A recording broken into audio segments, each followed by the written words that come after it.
কোনো ব্যক্তির মৃত্যুর পর তার রুহু যখন ফেরেশতা নিয়ে যায় তখন আকাশে কি ঘটে? সেই ব্যক্তির রুহু সর্বপ্রথম কোন দুনিয়ায় গমন করে?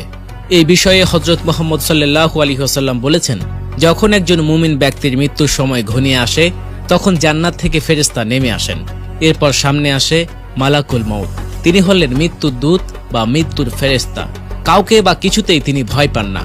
যে ব্যক্তি মৃত্যুবরণ করবে তার মাথার পাশে গিয়ে তিনি বসেন এবং বলেন, হে প্রশান্ত আত্মা, তুমি তোমার পালনকর্তার নিকট ফিরে যাও।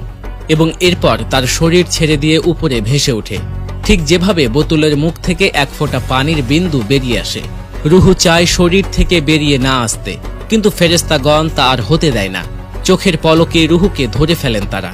যে কোনো মুমিন বান্দা রুহু নিয়ে যাওয়ার সময় ফেরেশতাগণ অবাক হন, কি সুন্দর এই আত্মা। তারা বলেন, সে এত সুন্দর, এত সুন্দর। তারা সেই রুহু নিয়ে